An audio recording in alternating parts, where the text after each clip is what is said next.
Have you ever felt like someone loved the way you loved them, only to realize later that they never really saw you at all? There's a particular ache in giving your whole heart to someone who was never capable of holding it. And if you're listening to this right now, there's a chance you felt that ache more than once. Maybe you've walked away from someone who drained you, someone who left you questioning your worth, someone who made you feel both everything and nothing at the same time. That's not weakness. It's the cost of being someone who feels deeply in a world where not everyone can meet you there. You see, empaths are wired differently. They carry a sensitivity most people don't understand. Where others see only surface, they sense undercurrents. Where others dismiss, they notice the quiet tremors in a voice, the heaviness behind a smile. And because of that, they love with a rare intensity, an intensity that can feel like home to the wrong kind of person. A narcissist doesn't stumble into the life of an empath by accident. They are drawn, almost magnetically, to that very light, to the kindness, the compassion, the willingness to understand what even the empath themselves barely puts into words. It feels like a meeting of souls in the beginning, but in reality, it's more like a transaction, one that slowly empties the empath while feeding the narcissist. There are truths about this dynamic that are difficult to face, truths that cut deep. Not because they're complicated, but because they reveal why so many empaths stay too long, forgive too much, and walk away carrying wounds they never deserve. And yet, as harsh as these truths are, they are also freeing. Because once you see them, you cannot unsee them. Once you recognize the patterns, you step out of them. You no longer confuse intensity with love. You no longer confuse silence with peace. You no longer confuse survival with connection. This is not just about them. It's about you, about the tenderness you've been told is too much, about the way you've learned to abandon yourself for the sake of harmony, about the quiet strength it takes to finally say, I will not be devoured by someone else's emptiness. If you've ever asked yourself why you keep attracting the same kind of person, why you give and give until there's nothing left, why you find yourself exhausted by relationships that promise so much and deliver so little, you're in the right place. We're going to walk through 8 brutal truths that every empath must understand about narcissists. And I won't sugarcoat them. They will sting. They will shake you, but they will also give you back something you may not have felt in a long time: clarity. So stay with me. Breathe with me. Let these words sink in, not as warnings, but as mirrors. Let them reflect the places you've been silenced, used, confused, and hurt. Because the moment you name what has been happening to you, the power shifts. You stop being prey to their games. You start being the author of your own story again. And if while listening you feel something stir inside you, maybe recognition, maybe grief, maybe relief, don't keep it locked in. Share it. Speak it. Because when one empath finds their voice, it ripples outward. And if this speaks to you, if it feels like someone has finally put into words what you've been living, take a moment to subscribe, to like this. Not because you're told to, but because you know someone else out there needs to hear this too. The first truth is that a narcissist does not love you the way you love them. They may say the words, they may create the illusion, they may even mirror back your deepest desires as if they were born to fulfill them. But love, in its essence, is about giving, about seeing another person fully and cherishing them for who they are. A narcissist doesn't see you. They see what they can extract from you. They see your empathy as a resource, your kindness as fuel, your loyalty as a guarantee they can take without ever giving back. In the beginning, this can be intoxicating. They shower you with attention. They make you feel chosen in a way that silences your doubts. But that's not love, it's bait. What you thought was a meeting of hearts was really a strategy. One designed to hook you so deeply that you'll question yourself before you'll ever question them. And when the mask slips, and it always does, you find yourself wondering what you did wrong, why the warmth turned cold, why the closeness suddenly feels like distance. You replay conversations, trying to locate the moment you lost them, when in truth, they were never really there to begin with. This truth hurts most because empaths don't love halfway. When they love, they invest everything: attention, patience, forgiveness, hope. And when they realize that what they offered was never truly received, it feels like betrayal, not just of the relationship, but of their very soul. That pain is heavy, but it is also the beginning of freedom. Because once you understand that their version of love was not love at all, You stop measuring your worth by how they treated you. You stop confusing neglect with your failure, or cruelty with your fault. The second truth is that narcissists are addicted to your light but resent it at the same time. Imagine carrying a glow that someone both craves and despises. That's what it feels like when you're an empath with a narcissist. They're drawn to your warmth because it softens the emptiness inside them. Your compassion makes them feel alive. Your presence makes them feel less hollow. But the very thing that soothes them also infuriates them, because it reminds them of what they cannot be. They can mimic your kindness, but they can't sustain it. They can imitate your vulnerability, but they can't embody it.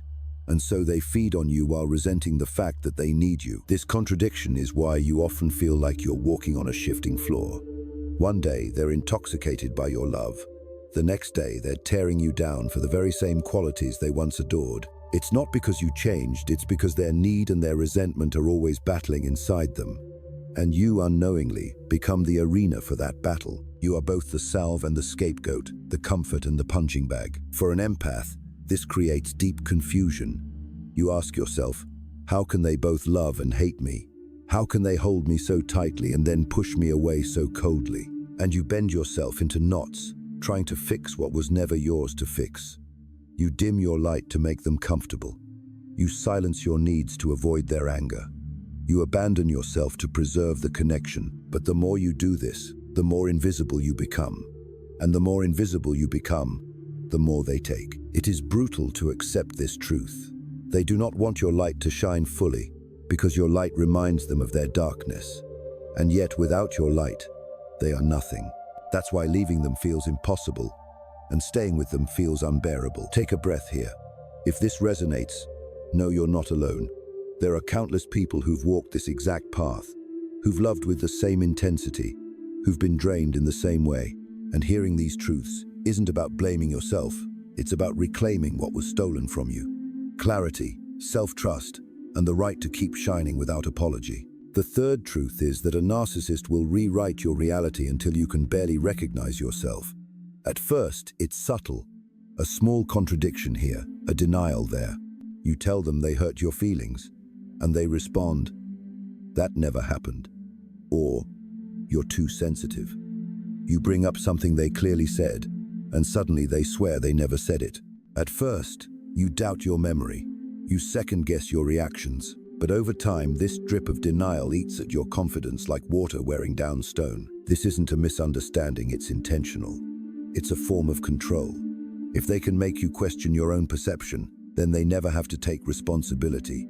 If they can make you doubt your own truth, then you'll eventually accept theirs. And here's the hardest part. It works. Even the strongest, wisest empath can get pulled into this fog. You find yourself apologizing for things you didn't do, defending yourself against accusations that make no sense, or wondering if you're actually the problem after all. The confusion isn't random, it's the cage. Because as long as you're doubting yourself, you're not questioning them. And once you lose trust in your own voice, you begin to hand over your power. You start asking them to define reality for you. Did I overreact? Am I remembering wrong? Am I really too much? The questions you should be asking about them turn into questions you aim at yourself. And that's exactly where they want you, unsure, small, dependent. But here's the truth under that truth. You were never crazy, and you were never too much. What you felt was real. What you remembered was real. What you saw was real. The problem was never your perception. It was their refusal to face it. The weight you carried wasn't your fault. It was their projection, their shame, their fear of being exposed. And the day you reclaim your voice, the fog begins to lift. The world becomes sharper, clearer, and you remember who you are without their distortions. The fourth truth is even more devastating. They feed on your forgiveness. Most empaths have a soft spot for giving second chances. They believe in healing, in redemption, in the possibility that love can soften even the hardest heart. And that's beautiful when it's offered to someone who values it. But to a narcissist, forgiveness isn't a gift. It's permission. It tells them that no matter how far they push, you'll still be there. That no matter how deep the cut, you'll still stitch it closed. That no matter how many times they break your trust, you'll still hand it back. And so they push further. They take more. They test the boundaries. not because they don't know they're crossing them, but because they want to know if you'll stop them. When you don't, they learn that your love is limitless, and to them, limitless love is not sacred. It's useful. They will drain it until you are a shell of yourself, and even then, they will ask for more. Forgiveness is powerful, but forgiveness without accountability becomes a trap. You forgive, they repeat. You forgive again, they repeat again. It becomes a cycle that convinces you that you're choosing compassion, when in reality you're being conditioned to accept harm as love. The truth is, compassion should never cost you your dignity. Forgiveness should never be a license for abuse. For an empath, breaking this cycle feels like tearing away a part of yourself. It feels unnatural to stop giving, but what if you reframed it? What if you understood that the deepest act of love you can offer is not endless forgiveness for someone else, but fierce protection of yourself? What if the moment you say no more is the moment you finally start healing? Take a pause. Breathe that in. Because when you break the pattern of forgiveness without change, you don't just walk away from them, you walk back to yourself. The fifth truth is that a narcissist does not see you as a partner, they see you as supply. To them, you are not a person with needs, dreams, fears, and a soul. You are a source of energy, attention, and validation. They take your admiration to inflate their fragile sense of self. They take your loyalty to secure their comfort. They take your compassion to soothe their chaos. And the more you give, the more they consume, without ever stopping to ask how much it costs you. It feels like you're pouring yourself into a bottomless cup. No matter how much love you give, it's never enough. You cook their favorite meal. They ask why it wasn't done sooner. You rearrange your schedule to be there for them. They complain it still wasn't enough time. You offer your heart in 1,000 ways, and somehow they still convince you that you are failing them. That's because they're not drinking your love to be nourished, they're drinking it to survive. And survival has no gratitude. For an empath, this truth is crushing, because you love with the belief that if you just love harder, if you just love better, if you just keep giving, they will eventually wake up and realize how much you mean to them. But here is the harsh reality. They already know. They know your love is rare. They know your devotion is priceless. They know your loyalty is gold. And that is exactly why they will never let it go. Not because they cherish it, but because they can't imagine life without feeding on it. The sixth truth flows from this. The more you lose yourself, the more they feel they own you. Think about it every time you silence your truth, every time you shrink your needs, every time you put their comfort above your well-being. You are training them to believe that your life revolves around them, and they love that. Because control is the heartbeat of a narcissist's world. The less you resist, the more they expand. The less you demand, the more they take. And before you know it, the vibrant, alive version of yourself is buried under layers of compromise, sacrifice, and exhaustion. But here's something they don't expect. Even when an empath is worn down, even when they've been silenced for years, there is always a spark left. Always. And when that spark ignites, when you finally say, enough, the narcissist panics. Because their power was never real. It was borrowed from you. And when you stop giving, when you stop explaining, when you stop begging to be understood, the illusion crumbles. That's why they fight so hard to keep you in their grip. Not because they love you, but because without you, their mask begins to slip. Take a moment here. Think about how many times you've bent yourself into knots just to keep the peace. Think about the times you've swallowed your needs so you wouldn't be accused of being too much. Think about how many times you've walked on eggshells, believing that if you just kept the balance, things would finally get better. And then ask yourself, did they? Or did the balance always tilt further and further in their favor? The brutal truth is this. The only balance that exists in a relationship with a narcissist is imbalance. And the only way to reclaim yourself is to stop playing the role they assigned you. Stop being their supply. Stop being their mirror. Stop being their source of control. Because you were never born to be consumed. You were born to shine. And no one, not even the person you loved most, has the right to dim that light. The seventh truth is the one most empaths resist, because it cuts against the deepest hope they carry. You cannot heal a narcissist with your love. I know that's hard to accept. Empaths are natural healers. They see the brokenness beneath the cruelty, the wounds behind the rage, the loneliness under the arrogance. And because they can see it, they believe they can mend it. They tell themselves, if I just stay patient, if I just hold on a little longer, if I just love them enough, they'll finally soften. But love, no matter how pure, cannot heal someone who refuses to face themselves. A narcissist does not look at their wounds and ask how they can grow. They look at their wounds and ask who they can bleed onto. And when you step into the role of healer, they don't rise to meet your love, they sink deeper into their need. Your tenderness doesn't inspire them to change, it enables them to stay the same. And here's the brutal twist. The more you try to heal them, the sicker you become. You wake up drained, questioning your worth, doubting your sanity, carrying wounds that were never yours in the first place. You start confusing survival with love, mistaking chaos for passion, believing that your suffering is somehow proof of your devotion. That's not love, it's self-abandonment disguised as loyalty. The eighth truth, the one that finally shatters the spell, is this: they will never give you closure. Not the kind you've been waiting for. They won't suddenly turn around and admit, "You were right, I was wrong, I treated you badly." They won't hand you the apology that validates your pain. They won't sit across from you and finally say the words that would make sense of the years you lost. And if you keep waiting for that moment, you will wait forever. This is where so many empaths stay stuck, haunted by the hope of closure, replaying every conversation, writing and rewriting messages they'll never send, waiting for the day the narcissist wakes up and realizes what they've lost. But here's the truth. They know what they lost. They just don't care in the way you hope they will. Because to care would require them to see you as a person, not as supply. And they are not built to do that. So the closure you're searching for will never come from them. It has to come from you. It comes from the moment you stop asking, "Why did they do this to me?" and start saying, "I will never let this happen to me again." It comes from the moment you understand that walking away wasn't weakness, it was survival. It comes from the moment you realize that the wound they left in you is also the doorway to your healing. Take this in slowly. These truths are not easy to carry, but they are necessary. Because once you accept them, the spell breaks. You stop waiting for their change. You stop begging for their love. You stop bargaining with your worth. And instead, you begin to reclaim your life, piece by piece, breath by breath, truth by truth. And now we arrive at the hardest part, the part that feels like both loss and liberation at the same time. Because once the spell breaks, once the fog lifts, you are left with a silence you didn't expect.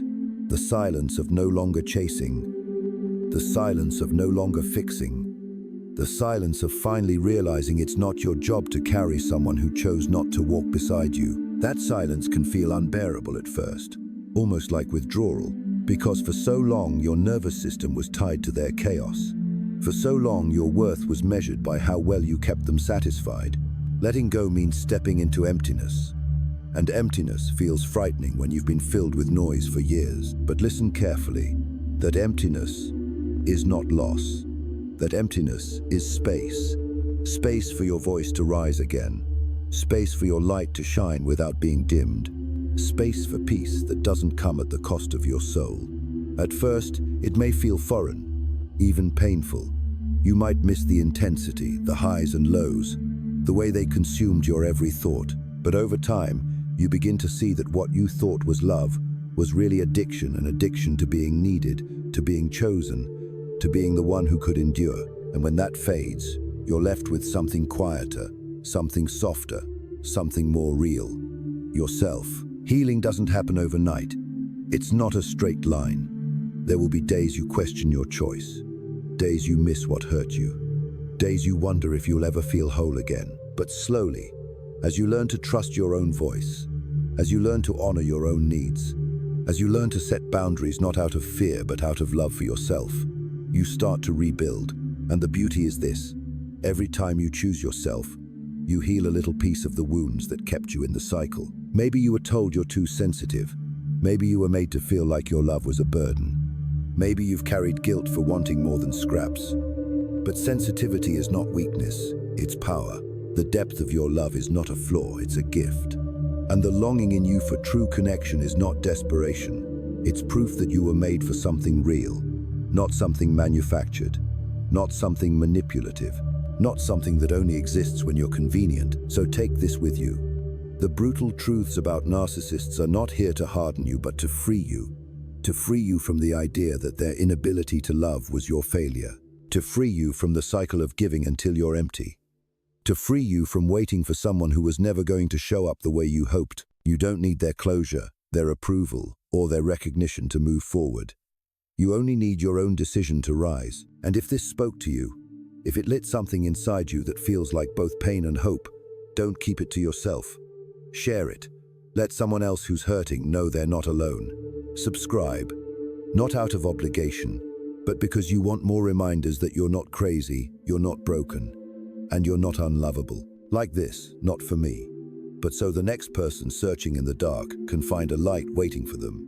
Because healing spreads when it's shared. Thank you for being here, for listening with an open heart, for choosing to face truths that many run from. You are stronger than you know.